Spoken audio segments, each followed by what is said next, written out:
我接着讲团波瓦劳改犯的一天的生活。早上起来吃窝头白菜汤，天天都是这样。他只是一个礼拜改善一次，对不对？2个馒头1碗肉，这是生活，是吧？早上吃饭吃了完了，出工了。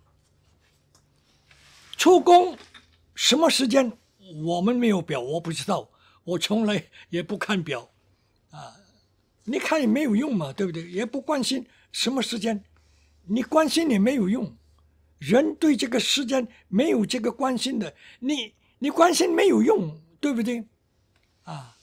出工叫你出工就出工，出工的时候天上顶着月亮，那几点呢？我不知道几点。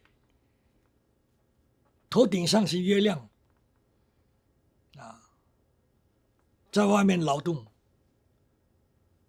一整天，劳动。夏天非常热没有树也没有躲的地方一抹大平原就是暴晒在日光底下，那个是什么滋味？你们想一想，一整天。那么吃饭也在露天他是中午吃饭怎么样？有人用小车把那个馒头运到工地里头，就在工地吃饭，不回去的你要回去是吧？那相当远的，来回时间多少钱呢？多少时间呢？最苦的就是冬天了吃饭也是在露天，那个窝头那个白菜汤那个用小车运到工地，虽然他用那个棉被盖一盖到工地一发给每一个人一个碗，哎呀，那个菜都凉了的，你怎么吃那个很苦的，是不是？我说了，最冷的时候在河北省零下20多度，你也得在露天一整天，一刮那个西北风，呼呼呼，对不对？就这样的条件下，继续劳动，这个是一天劳动的情况劳动到什么时候呢？顶着月亮就收工了。收工的时候，你头顶上是月亮，几点我不知道，我没有看那个表不知道的是我不知道我不知道几点顶着月亮。回到牢房按理说你让人休息嘛，对不对不，回去人人一定是先洗，一人一盆水，一脸盆的水，用那个小毛巾擦洗身体，没有洗澡的。我20年劳改没有洗过澡，没有洗澡的地方你只有给你每一个人一盆水用小毛巾就擦洗身体。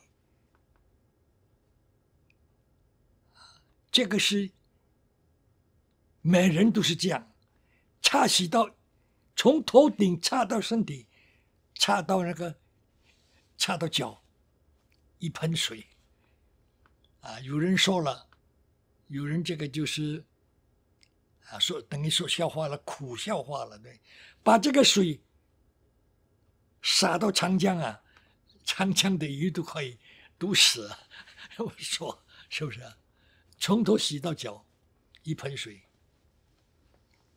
这个就叫擦洗身体，对不对？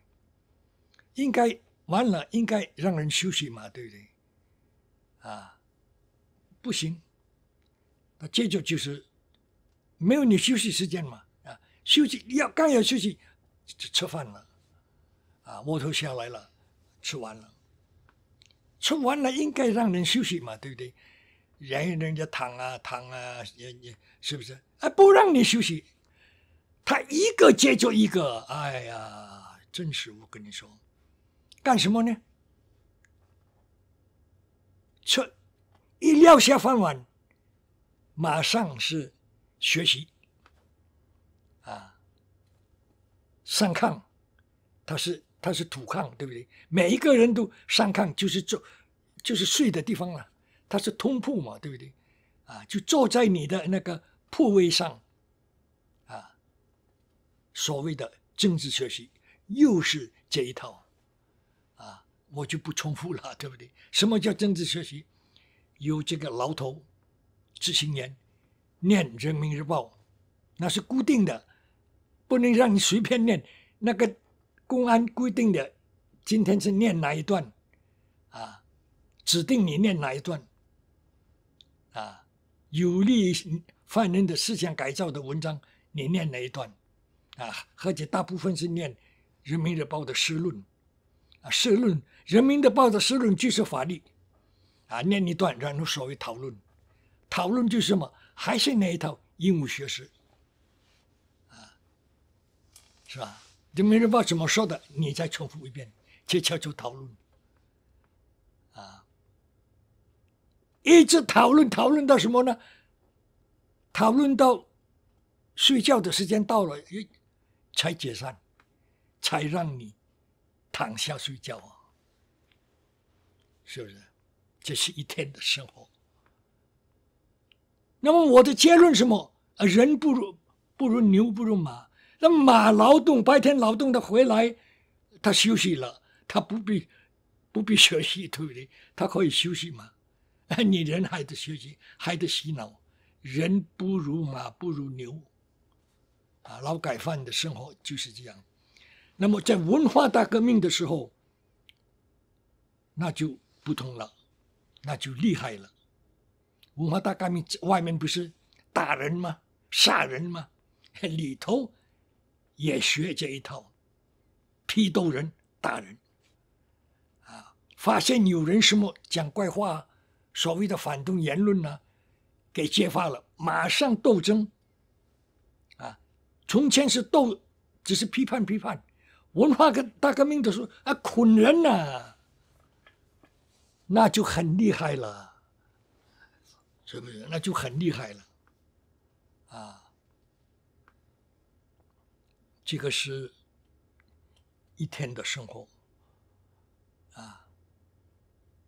那么要讲一讲这个，啊，劳改队的一个特点，也是一个重要的特点。每一年呢，啊。他举行一个什么啊？评比会，然后召开奖惩大会，先开评比会。什么叫评比会？啊，每一个人先要写自己的评价，自己对自己的评价。自己要写，那么文盲都不会写的，那别人代笔，啊，那么评比就是批评，把自己跟别人比一比，这叫评比嘛，对，先检讨自己，先说自己，啊，写第一，你比方说，是不是？第一，遵守劳动监规啊，你遵守的怎么样？哎，不，第一还不是这个，第一就认罪伏法。你对你的罪行怎么认识？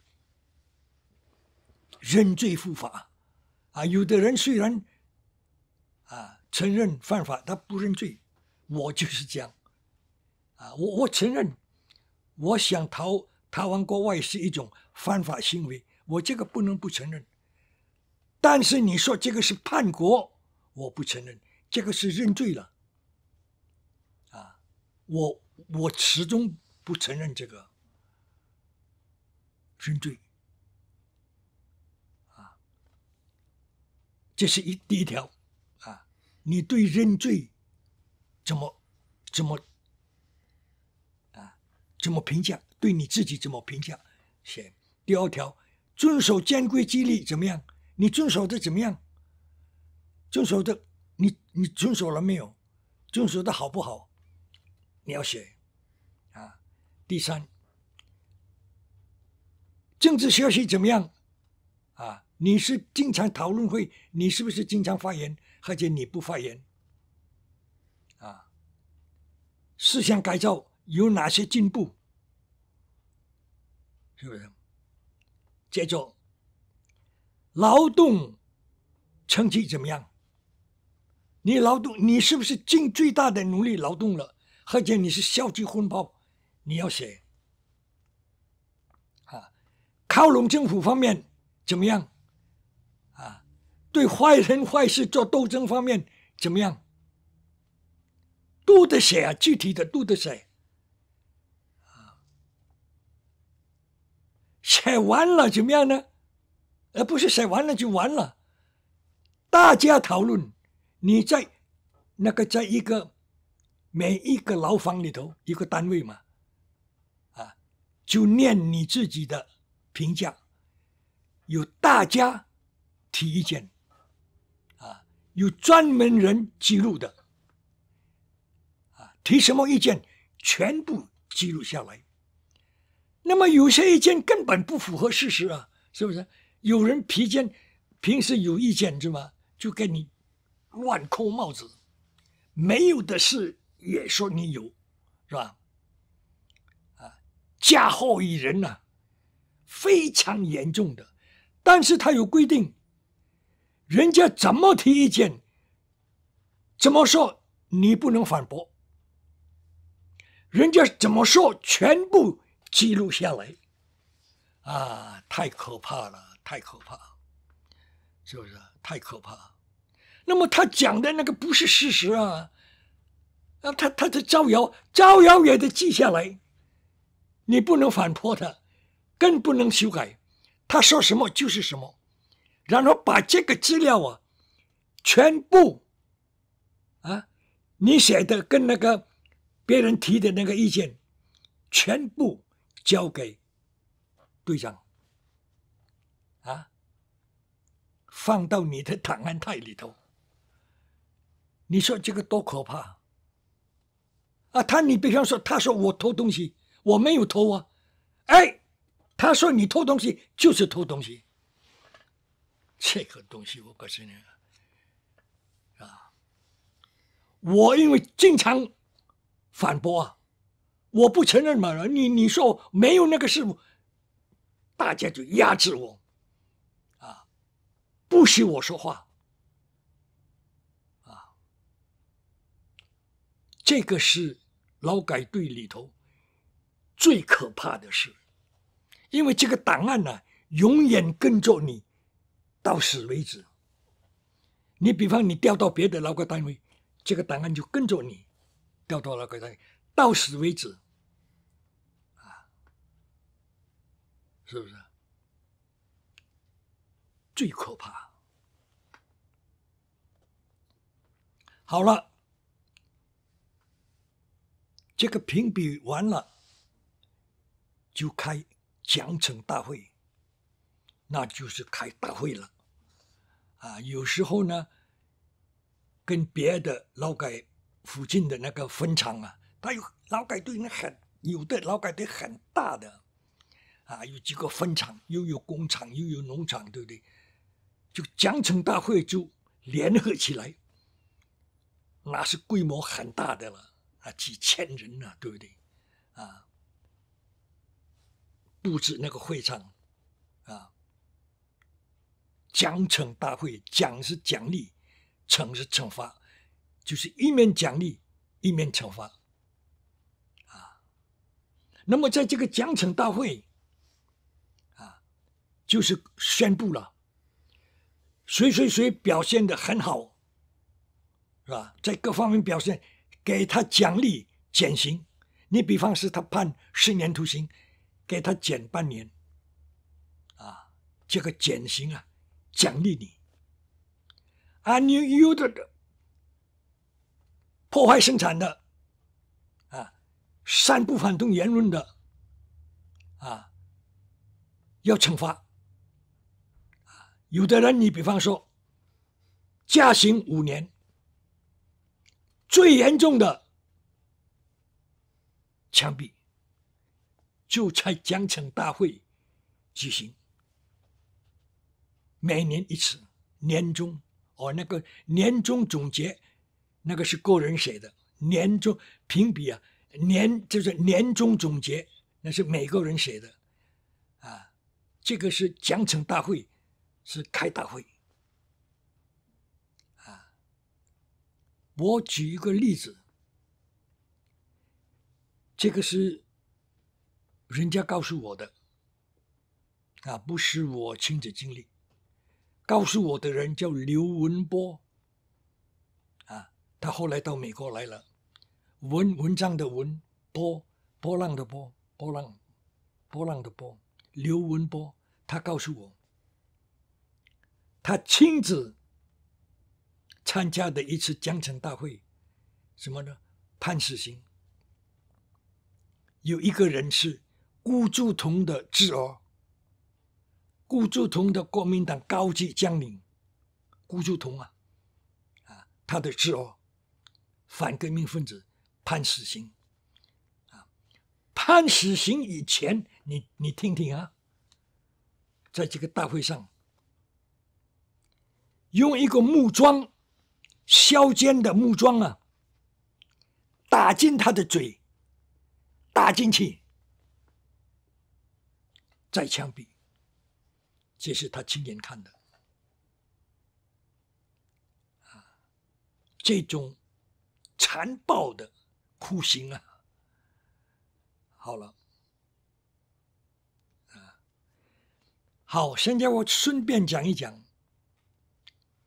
对违反珍贵激励或者散布反动言论的，对不对？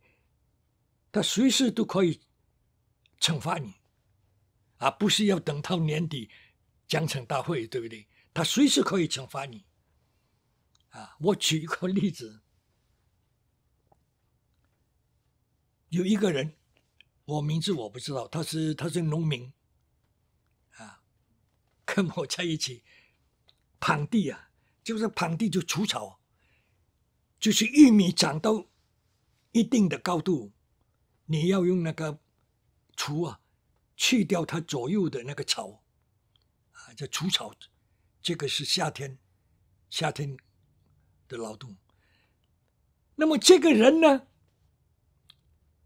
他除草，把那个玉米秧也除掉了，他这个等于不满是吧？不满意，他就有这个行为，给人发现了，这个就是典型的破坏生产。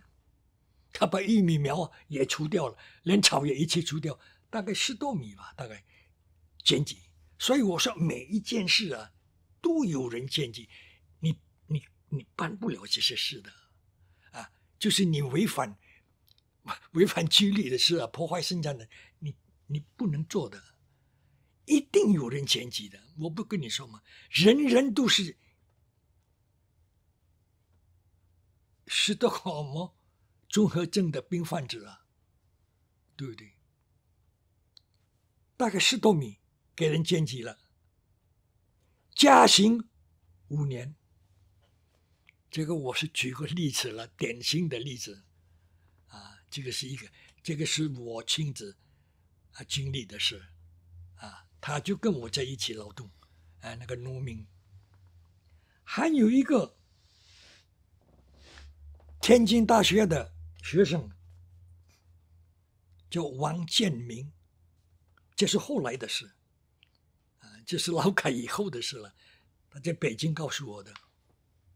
他原来是打成右派学生的时候天津大学的学生打成右派，不是劳改犯，只因为说一句话说什么呢？老头不死，中国许多事情办不成。老头就是指毛泽东，就说一句话：判刑5年，劳改。这个就是反动言论就举那么例子，对不对？所以你在劳改队的时候你只能规规矩矩，你只要列出他所允许的事，你一定出问题。好，现在再说生活的问题这一天的生活就是这样了，对不对？这个生活呢，我不说呢，在团泊大部分是吃那个高粱有时候给你吃玉米的1个礼拜吃1次馒头，对不对？那么每个月呢，给你一点零用钱，给你多少？我记得2块钱2块或者3块了，超过不了3块。我记得是2、3块钱1个月，这个给你零用钱，买什么呢？就是买肥皂了，买牙膏了，就只能这样。还有买那个手纸，手纸就是厕纸，大便用的那个纸，就买这个3件事。2块钱你能买什么？好了，这个手指是很粗的，你没有见过那种手指，是用稻草那个或者什么草做的，很粗的，你擦屁股可以把肛门给擦破了。这是这样的手，你没有见过的这样的手指，在城市看不见的，就农村用的手指我顺便还说一说，这个中国的北方农村呢当时现在恐怕是不同了，对不对？生活提高了，在当时很穷我不在北方，我不知道这个。北方人都告诉我，农村连手指都没有，连那个粗的手指都没有，都舍不得买他用那个树节棍，就是那高粱棍擦屁股。另外呢，用土克了，用那个土克了土块擦屁股。这是北方人告诉我的，普遍在农村，当时就是这样的手指也买不起他的肥皂卖给我们的肥皂不起泡，牙膏不起泡就是这个1个月我们的生活条件就是这样。还有一点寄信的问题这个也要讲一讲犯人可以寄信给家里，可以寄，但是呢，多检查，去的来的全部检查，这个是很自然。问题在哪里？到国外可以不可以寄信？可以，也可以，同样检查，但是有一个条件，这个是别人告诉我的。你要写普通的信，你比方说在印尼，你写信给家里，我要吃的单纯你写我要吃的，他不给你寄这个是华侨劳改犯告诉我的，洪清鹤他是印尼的华侨，他亲自告诉我，你写说我要一点那个牛油、黄油是吧？我要跟家里要一点黄油，而且我要文章，你单纯写这个，他不给你寄。那么你怎么样写才给你寄？你要吹捧共产党共产党很伟大，是不是建设的辉煌，是不是毛主席很英明你要吹捧共产党，这个心才能记住，他就是这样做的。他说什么？中国这个当时不是那个发明了那个试验那个原子弹成功吗？啊，他就说了，他就吹捧这个了，中国不得了了，对不对？了不起啊！哎，他的心给记走了，家里也给他东西了，啊，那个什么黄油啊，什么这个啊，我亲自看了。我呢，我要是按照他的说法，我也可以啊，是不是？啊，我要套他的模式，吹捧共产党，我也可以啊。但是呢，我跟他不同，我宁肯饿死，我不吹捧共产党。所以，我从来不写信。结果怎么样？所有的犯人都有文章，所有的犯人都有文章，就我一个人没有文章。所有的文字要我啊，我认了啊，吹捧共产党我不写，我宁肯所有的文字要我不写，我死了我也不写。吹捧共产党所以20年我没有写一封信。后来我不是到香港了吗？后来我后来香港印尼允许到香港探亲。我回印尼的时候，母亲已经去世了，但是亲戚告诉我，你的母亲为了你经常哭啊，因为我是最小的孩子，最小的儿子，排行最好，母亲最疼我。他说：“你失踪20年了，不，我还没讲完呢，对不对？这个文章的事讲，我不写。最后，我要刑满以后，在传播啊，我要讲刑满以后，我就写信了，我别人呢偷偷给我寄了，寄到家里了。”给我寄文章了，那是20年以后啊，我才收到家里的文章。后来我到印尼吧，多年以后了，我到印尼，亲戚就告诉我，你的母亲会想念你，经常哭啊。我呢，我没有想到啊，母亲会想念我。这样痛苦，我没有想到，我太单纯了，这个人情世故啊不懂。我很少看小说，我看大部分都是政治的书、地理书、旅游书，很少看小说阿谀长情的事很少，所以我不了解人性的这个母爱的这个深沉到什么地步，我不知道。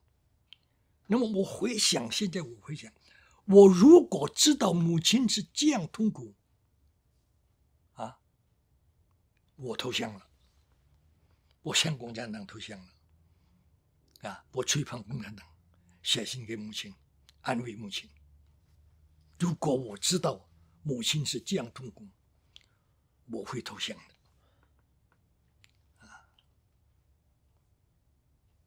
这个就是我对母亲的这个关系，是不是？这个是外人是很难理解的，是没法理解，是吧？像我这样的，坚决不跟共产党合作的这个，你恐怕很难找。我为什么这样？我一再受迫害，我无缘无故的一再受迫害，你说我怎么不恨呢？我无缘无故，我没有犯什么罪啊，对不对？无缘无故的一再受迫害，我怎么能跟你合作啊？我死了，我也不会跟你合作。这是你造成的嘛？是不是？没有你这个因，没有这个果，是不是？所以我还说一句话，这个是我认为是一定要讲出来的话。我在中国20年，30年着，10年是上学，20年是劳改。30年在中国，我最值得自豪的做一件事，我给我自己评价，没有写过一次的检讨，不管在大学也好，劳改队也好，一次的检讨都没有。我没有错，我为什么要检讨？很多人为一点事磕头了，检讨，承认自己错误，骂自己，把自己骂得一文不值。我从来不做这个事，我有我自己的人格，对不对？我没有错，没有罪，为什么要做检讨？是吧？这个我是没有留下一个检讨的，在中国30年。好，顺便我再说，为什么饶阳建议决定枪毙我？我在饶阳我没有闹事啊，我没有犯任何激励啊，在饶阳啊，是不是？为什么他决定枪毙我？这个很简单，他一看我的档案，从头开始到尾，从清华大学判我那个右派，就是叫我写那个右派的时候，我拒绝签名，就定我右派啊。他有一份定右派的通知书啊，我拒绝签名。劳动教养通知书，公安局的，我拒绝签名。2次正式逮捕的，我拒绝签名。4份文件，那个都存在我的档案袋，一摆出来，都拒绝签名。拒绝签名什么意思？你就不认罪嘛？你说我反革命，我不是反革命；你说我右派分子，我不是反，我拒绝签名。那么拒绝签名，拒绝认罪，在共产党的眼里，这是最可恶的啊！他最恨你不认罪。为什么恨你不认罪？你不认罪等于说共产党错了，共产党判你错了，你是好人了，共产党变成坏人了，对不对？就是这个，就是意味着就这件事，所以他最恨你啊！所以饶阳公安局决定判我死刑，就是因为我不认罪，始终不认罪。他认为什么？你是一个花炕沿脑袋、死不悔改的反革命分子，改造不了了，你的思想改造不了了，必须从肉体消灭。这个是他们的结论，决定把我枪毙。因为我没有犯过任何其他的激励嘛，我也没有暴动，对不对？就是因为始终不认罪。那么在团波洼，好几年了，劳改好几年，在那边呢，心满了，那个军官不是判我10年嘛？从朝鲜那个，因为跑到朝鲜，判我10年，刑满了，在团波刑满，刑满呢调走了，调到那里呢？调到一个叫霍路，获得的获，这个名字很怪，路就是马路的路啊。他也是在河北省，他是一个什么呢？又是一个劳改工厂，做水泥的，全部也是用劳改犯人，但是那边人也满了这个不需要劳力，又把我调走了调走到哪里呢？也是河北省南部龙窑县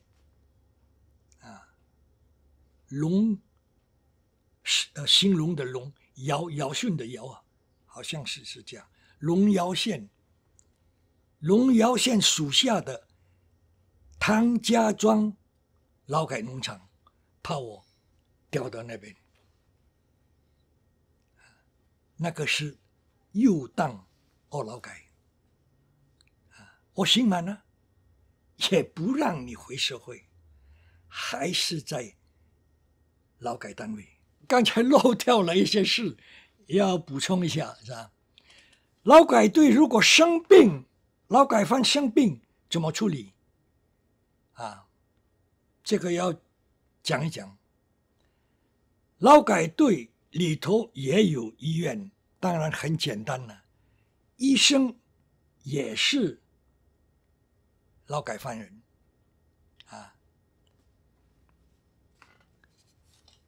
他最主要的标准让你休息不休息，就是你的体温的，以你的体温来决定。你的体温超过那个度数了，他才允许你休息这个是最重要的标准是吧？那么我这个要讲一讲，对了，因为我漏掉了这个事，对不对？这个很重要。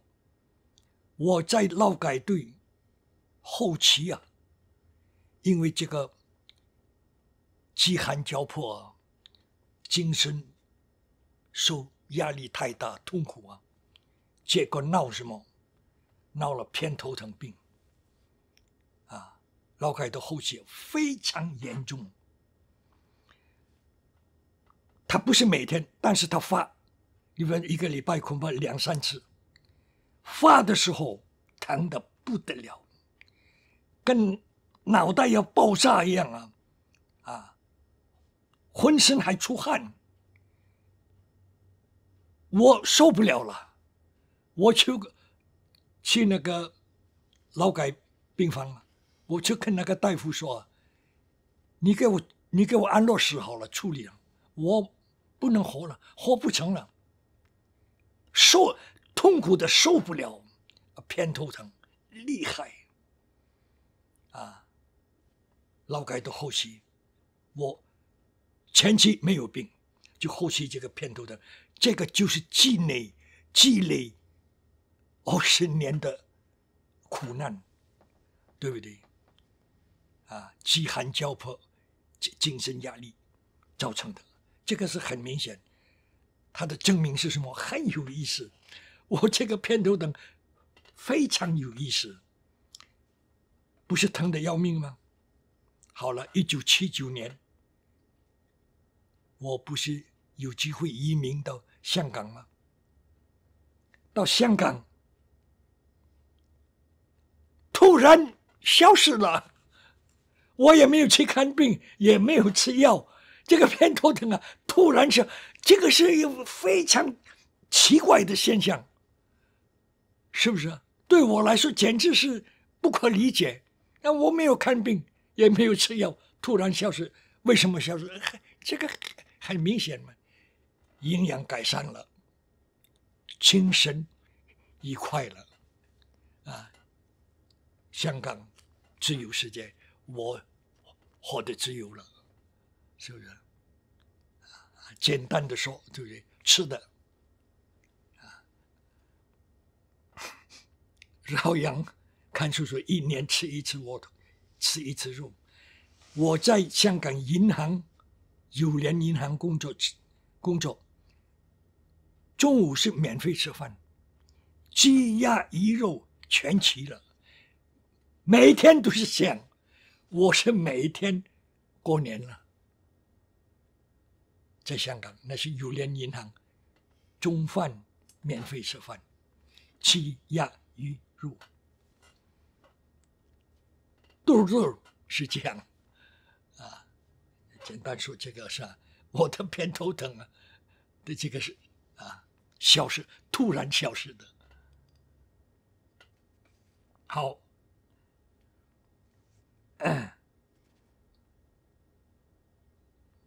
1976年7月28日发生唐山大地震，7.8级的地震，大地震，这个是一个大事件，联系到我带的那个团泊啊，劳改农场有一部分墙倒塌了，但是没有一个犯人逃跑啊！这个如果在别的国家，这个是很难想象，是不是？如果在别的国家，那犯人恐怕全部跑光了，对不对？没有一个逃跑的。那么你要研究一下了，对不对？为什么没有人逃跑？这个要回答，是吧？他没有条件逃跑啊，是不是？社会上是严密的组织，是吧？你逃跑，你有钱吗？你怎么生存？你回家，你敢回家吗？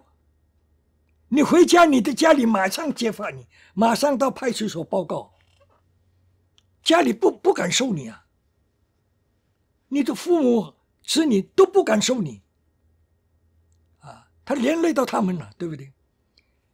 你跑到社会上，你不能住旅馆，你没有证件；你到饭馆，你有钱你也不能吃，你没有粮票。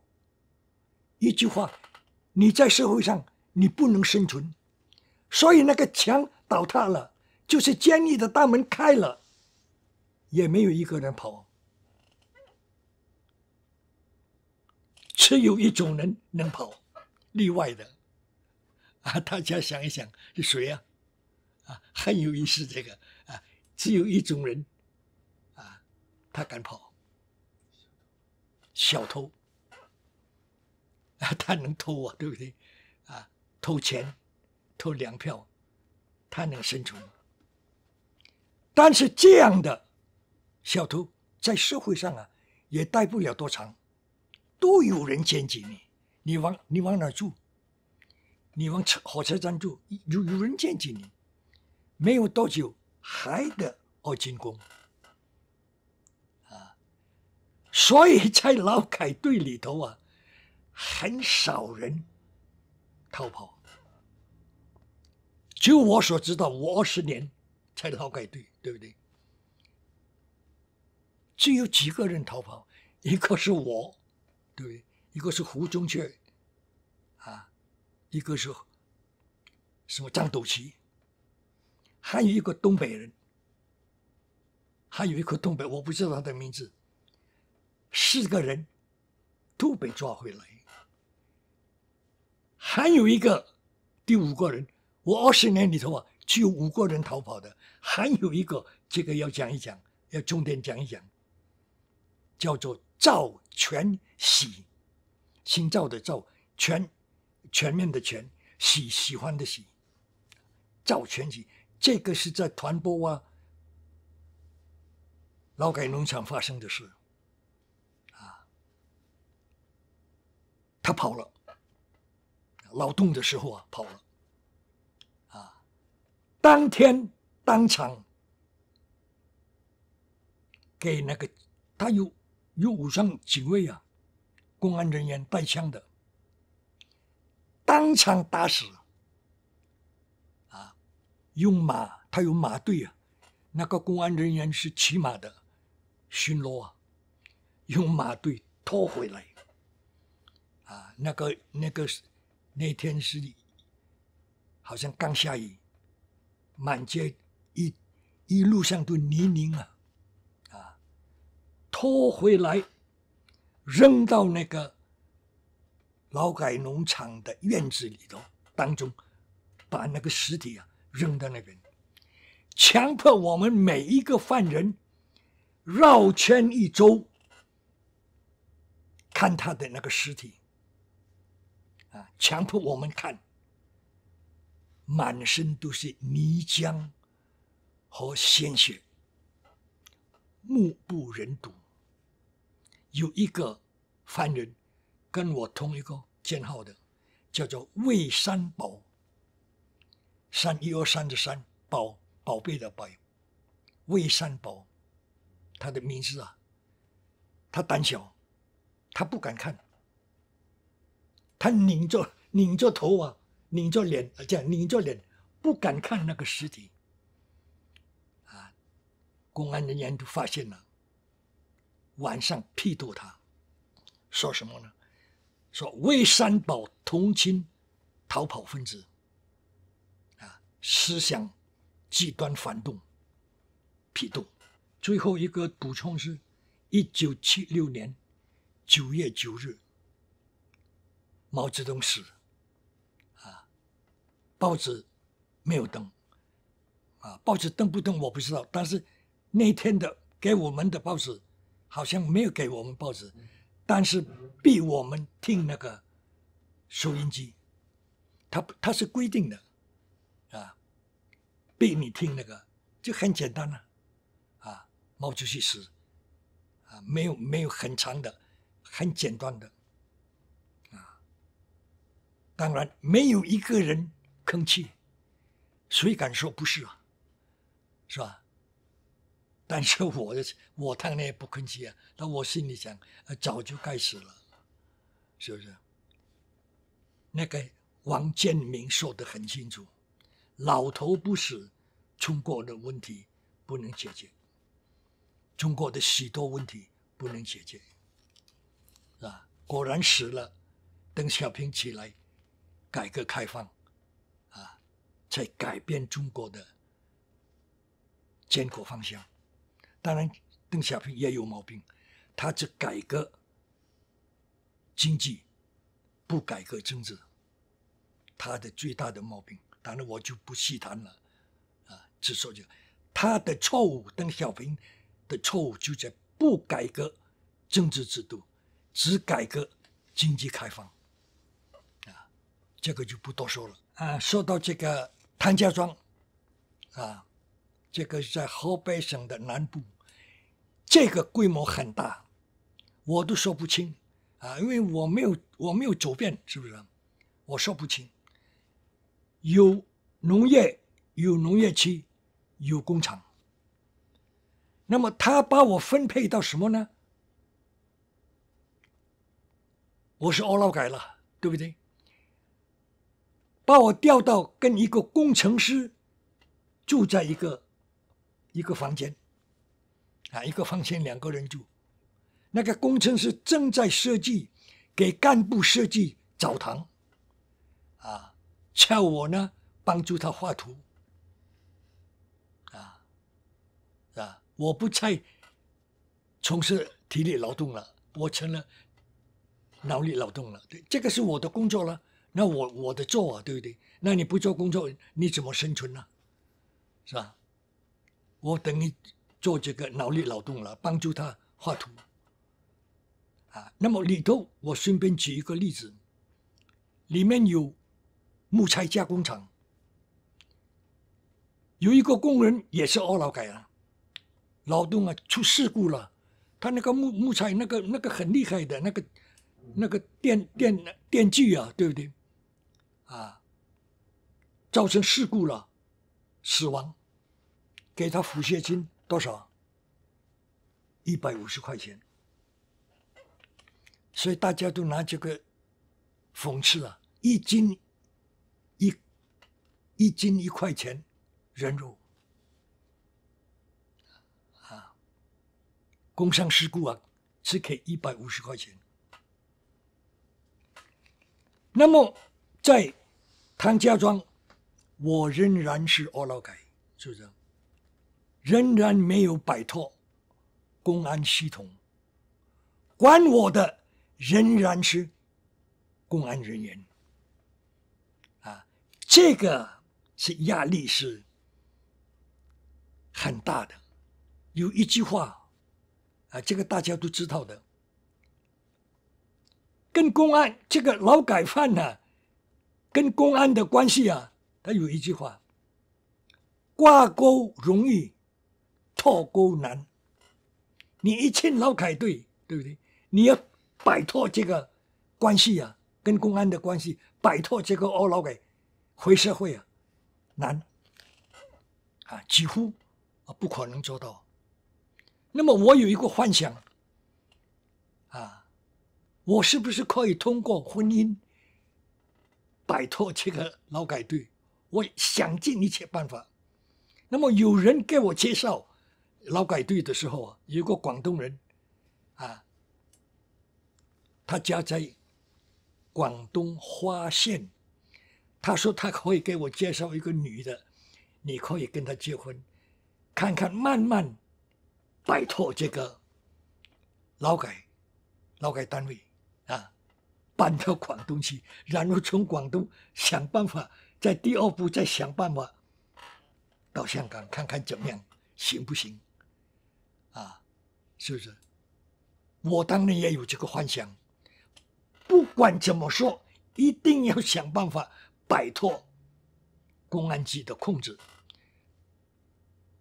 按规定，二劳改是可以结婚啊，当然要结婚，他要相亲嘛，当然也可以相亲，但是准不准你请假？你要请假嘛，对不对？你要那个权力还在队长的手里，那队长就是公安人员。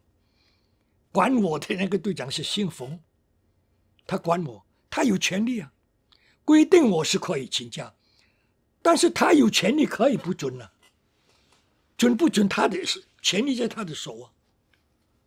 那么我为了让他准，是不是？人家就告诉我了。我那个时候也是很单纯啊，很幼稚啊，没有社会经验嘛。因为我从大学一直接就到劳改队啊，我没有在社会上工作，我不了解社会的这些复杂的人事关系嘛。人家就叫我了，你要想办法收买他啊，给他好处啊。他有一句话很流行啊，叫烟酒烟酒。啊，他要研究你的问题，你得给他研究，研究跟研究，这个很有意思的，是不是？这个讽刺性很高的，对不对？啊，要让他研究你的问题，你得送给他烟和酒，对不对？人家教我的，啊，我也慢慢学会了。你不学会这个，你走不通啊，你办不成事啊，是不是？我也学会了，怎么办呢？啊，那个时候，人人都喜欢那个上海牌的手表，但是要买上海牌的手表，要凭那个外汇证呢、我可以搞到外汇证，我华侨啊，对不对？我家里有时候给我寄钱，那个时候已经来信了嘛，对不对？他给我寄钱了，啊，我有外汇证了，那么我去答应那个队长，我说我给你买上海牌的手表。啊，他高兴的不得了，一下子批准我了。啊，你走吧，希望你相亲成功啊。到广东啊，那个不是在河北省啊，那多远啊，对不对啊？啊，那一般人他不会批准你的，是不是？划线了。但是问题是，这个相亲的不是买菜啊，对不对？你得看那个人不行啊，对不对？我看不上眼，那就吹了嘛，对不对？这个相亲不是简单的事，对不对？看不上眼就完了嘛，对不对？就谈不成了，啊，谈不成了就又回到当下窗了，对不对？啊，好了，就是毕竟我的家人还在国外，啊，我的家人要在国内，那就完了，我就没有希望了，对不对？啊，那你根本没有希望出国了。好在我的个人，我的家人还在国外。我突然收到信了，收到家里的信，以我母亲的名义写的信，转给邓小平，转给华侨事务委员会，说什么呢？申请我到香港探亲，为了要接受家里的财产。啊，父母已经年老了，是吧？要接财产，以这个名义申请我到香港。那个时候刚好怎么样？邓小平上来了，那个是79年嘛，78年是开始开放，对不对？79年正是邓小平上来的时候，他为了要收买人心，他一定要改变毛泽东过去的政策。毛泽东的政策一个也不让出国。那么到邓小平这个时候，他为了要争取民心呢，允许海外有关系的，为了借财产的，允许他请假到外国去探亲，我就批准我了，我就高兴得不得了了。哪里去找这个机会啊？是不是？这个很有意思的啊！我等于一步登天了，拿到了到香港的证件，我马上坐飞机到广州了。那个我生平第一次坐飞机，过去哪里坐过飞机？对，劳改20年，坐什么飞机啊？啊，在香港呢很有意思，不是在广东呢无意间，碰上2个朋友了，很有意思。这个2个朋友都是我在棉兰上中学的中学同学，还有一个是同班同学的，对不对？在广州啊，我顺便介绍简单一下，这个也很有意思啊。一个叫傅国忠，当然他当时在印尼的时候跟我一样是左派，所以他也投奔中国了啊。他还参加过抗美援朝啊，参加过志愿军呢，到朝鲜。当然他没有打仗，但是他做那个什么运输工作还是什么，为了救护一卡车啊，他受伤了，他是立功了啊。后来他搬到新疆了啊，娶了一个新加坡的华侨，生了2个子女在新疆。我简单的说啊，但是他不适应在新疆，因为他热带来的嘛，那新疆很冷的冬天。狮子跑到广东去，广东是亚热带嘛，那么你狮子跑到你非法，到了广东就要不给他工作啊，他是打成右派了啊，没有工作啊。他的老婆给人家缝衣啊，织衣厂织衣厂工作不够，他四口人呢，不够啊，不够生活啊，靠卖血过日子。他是告诉我这一段，他的女儿告诉我要偷渡到香港，准备偷渡了，他要练游泳，我劝他，你千万不要偷渡，很危险啊！我当然了解一些情况啊，通过别人呢，那个后海湾偷渡到香港那个后岸，很多人都淹死在那边，还有给鲨鱼吃掉。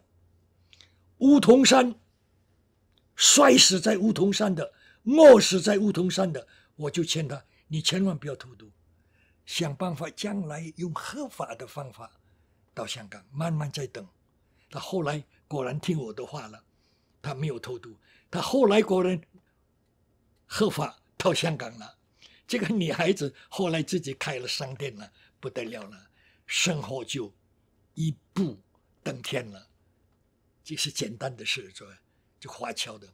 另外一个也简单说一说，就费希，这个更值得介绍啊。这个反映也是时代的变化。费希，姓费的费，浪费的费，那个希，一个日字边一个义，不是义，不完全义，那个字很怪的，西洋啊，日字边一个义，但是不是义，好，下面一个秀啊，念费希。他的父亲是费正东，费正东的弟弟是费孝通，是有名的教授啊，在北京教书的啊，他是社会学家，中国最有名的社会学家费孝通啊。那么这个费希是跟我同班的他的父亲不是费正东吗？因为反对荷兰殖民地，反对荷兰殖民主义，给荷兰政府驱逐出境，先到香港。后来中国不是成立了吗？1949年，他就搬到北京。这个费正东啊，他就担任华侨补校的校长，打成右派了。为什么打成右派？简单的说，他主张华侨应该加入印尼籍，就说了那么一句话。其实这句话是周总理讲的，而且周总理也主张华侨应该加入印尼籍，因为当时印尼人都怀疑中国利用华侨颠覆他们的政府，所以55年有一个这个细的我不讲的，简单讲一讲。55年有一个中国和印度签订的双重国籍，就废除这个双重国籍了。那么在印尼的华侨一定要选择，要么你保留中国国籍，要么你加入印尼国籍。那么中国为了消除印尼对中国的谴责，印尼是谴责中国利用华侨颠覆他们的政府，那么周恩来就主张华侨应该加入印尼籍，他为了消除这个指责其实加入了印尼籍一样，假如你爱国，你还是爱国，这个没有关系的，习惯跟思想没有关系所以周恩来才提出这个华侨应该加入印尼籍。那么费正东就不过重复了周恩来的话，他打成右派了周恩来可以说，但是费正东不可以说，很多的这个是很多，毛泽东可以说，但你说毛泽东了，你重复你都不可以说，是不是很多是这样，很怪的，对不对毛泽东说的话你不一定可以说毛泽东说了，他喜欢这个共和党，跟共和党来往，不喜欢跟民主你试试看说我喜欢共和党行吗？毛泽东可以说，你不可以说，这个事情太多了，对不对？打成右派，费正东他的女儿也打成右派，联系到他的女儿，他的女婿也打成右派。所以我说这个荒谬中国的荒谬的，一家人全是打成右派。那么他有一个儿子留学苏联呢，没有毕业，就因为父亲打成右派，也叫他回来，不让他再留学，牵连到儿子，牵连到女婿，牵连到一家人，这是中共干的事。那么我在广州的时候，突然接到清华的电报说要找你呢，北京的法院也要找你呢，你赶紧，我们有事要找你，你赶紧回到北京。我接到那个电报，我把我吓坏了，那是不是又要把我抓回去了，对不对？但没有办法他命令你回去你还得回去，我又回北京了，回北京干什么是不是？那一天呢？1979年3月3日，清华找我了，叫我到清华给我改正，就是打成你右派我们认错了给你改正，照胡耀邦的意思应该给平反如果平反呢有赔偿但是改正没有赔偿，只是取消你的右派帽子，叫做右派改正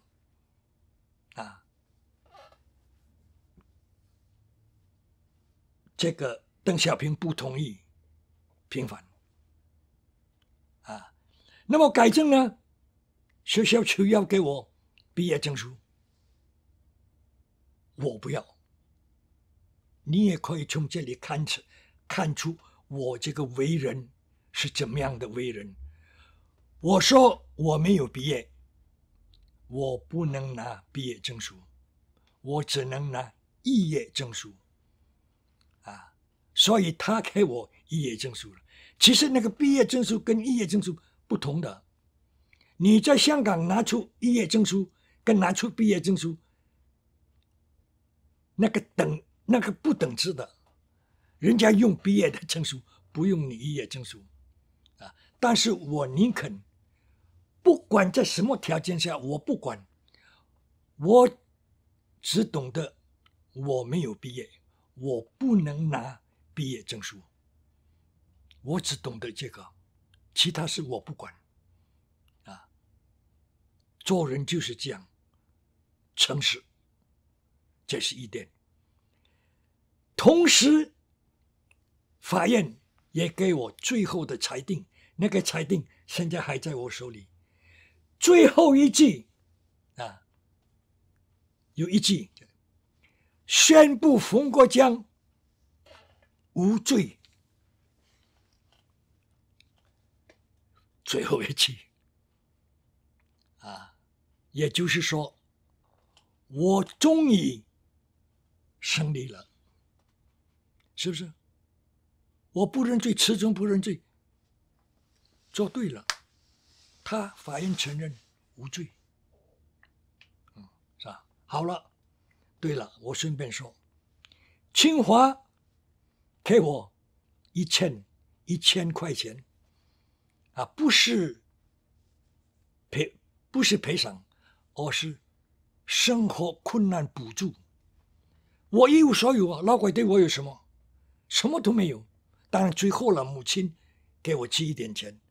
但是从本质上说，劳改对我，如果母亲没有给我一点钱，我1分钱都没有。对，所以清华给我1000块，那么我这个1000块做什么呢？啊，是不是？因为我很爱好旅游嘛，所以呢，我不马上到广州，不马上到香港，我利用这个时间，我要绕中国一圈，是吧？但是我很生啊，劳改20年，我出劳改的那一天呢，我过马路都不敢过马路啊，很生了。那个汽车啊，都不掌握那个汽车的速度，不敢过马路啊，乡巴佬就成了乡巴佬啊。那么住旅馆啊，怎么住啊，怎么都不知道，买车票什么，连人民币都不认了，对不对？所以我请了那个张兰兰的弟弟啊，我请他，我说我请客啊，你做我的向导，我们绕一圈，从北京到重庆，然后坐船通过三峡到上海，从上海呢到广州，出国到香港。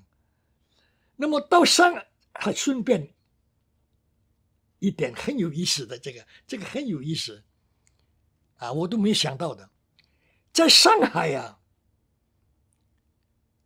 我偶然发现我小学朋友影响我最大的那个女老师周清瑞，她后来回到中国了，住在上海，我去见她了。周清瑞，她这个人怎么样呢？变成了极左分子，劝我一切行动、一切言论要听党的话。他跟我说，我只是心里，我只怎么说他这个我叫他马列老太太呀，是吧？马列老太太，他说的重复一句话：一切行动、一切行为啊、思想啊，要报告给党，要向党汇报。他跟我说这个周清瑞啊，那么那个校长，当时回民学校的校长陆在兴也在上海他们本来是同居的，但是后来分开了听说人品已经不太好了，在男女关系方面不太好，这个我就不管了，这个是他人的事了，别人的事了，对不对？管不了那么些了，只是知道这个就是小学的老师在上海见面了，这一点是很偶然的那么呢，1979年的3月我就到香港了在香港的事下回分解。